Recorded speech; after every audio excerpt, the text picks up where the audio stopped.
What's going on, Epidemic? Future here, sitting with my man, Lupe Fiasco. You know? One of the nicest cats in the game. Just a little bit. Just a little bit. Yeah, right. Y'all ain't know.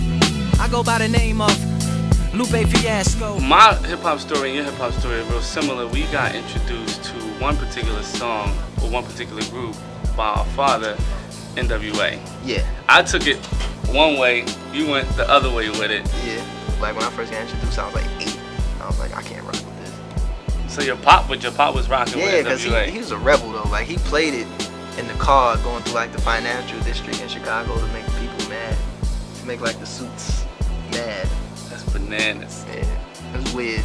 And I was along for the ride, ducking down the seat. So that's when you shunned like hip hop altogether, or how did that work? I was still rocking. It was more the residual. I wasn't like voluntarily going to listen to hip hop shows and going to get tapes, and you know that wasn't me. I was voluntarily listening to Tchaikovsky and stuff like that. I had a record player, and these groups of Time Life used to release these records where they have like a box set of Tchaikovsky and Bach and Beethoven, and that's what I was listening to on a record player.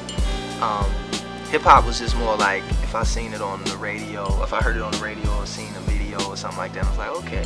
You know, I didn't buy my first hip hop album. I think I bought Reasonable Doubt at a flea market for $2.50. That was the first, how long like, after it had dropped? Oh, years. But that was like my first record I went and bought hip hop. Like, yeah. That's bananas, kid. Ain't it? Most people would think of you as like this hip hop birth child, like that. Just like I didn't even like hip hop like that, man.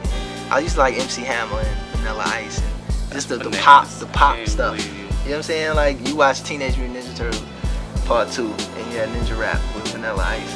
It's like, yeah, let's memorize Ninja Rap. What? You know? Yeah. Well, I picked up in high school. Okay. So now I know everybody.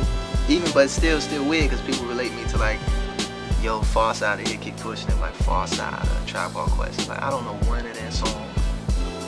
You don't know Scenario, Anita Applebaum. Yeah, that's it. Okay. And that's it. Like nothing, the second song, not the second single, the third single from their second album, none of that. That's like I know people passing me by because they had a video. That was it. You talked about the album being leaked a little bit. Now, some people take that positively or as a compliment because people really starving for some good hip hop right now, as they are. Right. And some people take it negatively. How did you look at the leak, and how did you recover from the leak? Well, initially it was more, what shook me more was a creative thing. That's what kind of shook me personally. What shook me like professionally was, could it possibly hurt sales? You know, because if the reaction from it was bad, it's a wrap early.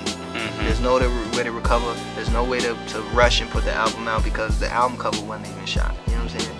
So there was nothing we could do if the response from it was like, yo, this kid is whack. And that would have been a wrap. You know, so when we got the feedback that it was dope, it was like, oh, okay, well, we're good now. It buys us some time, you know.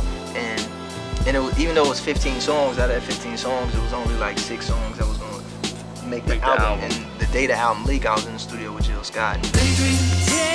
I fell asleep beneath the flowers for a couple of hours. What a beautiful day. It shook me a little bit because it was like, you know, you've been doing this painting and you're not done, and somebody coming like, what is this? Yeah, whatever. You know, that's how I felt. That's like somebody just came and was just like, I'm not done, yo. What are you doing? It's not. Like, a lot of albums to the public, I'm not done. A lot of albums people don't even understand. Like a lot of artists that make albums that aren't artists, they just making songs and make 20 or so to put on an album. Right. Don't understand the whole painting vibe to it. But I need you to make my day right now. I need you to tell me that American Terrorist made the album. Oh yeah, American Terrorist made the album. Thank God. All right, that's then we don't have to talk about nothing. If you've never heard this record, it's retarded, and they need to hear it. I hope you learned a lot. Epidemic TV, Lupe Fiasco. Get the album. Listen to American Terrorist. Don't go there first. Listen to the whole joint because it's a painting. You gotta absorb the whole joint. Yeah, you gotta see the whole thing. That's my favorite record of the records I heard so far. So just remember that. Lupe Fiasco's Food and Liquor in store soon. Executive produced by Jay-Z.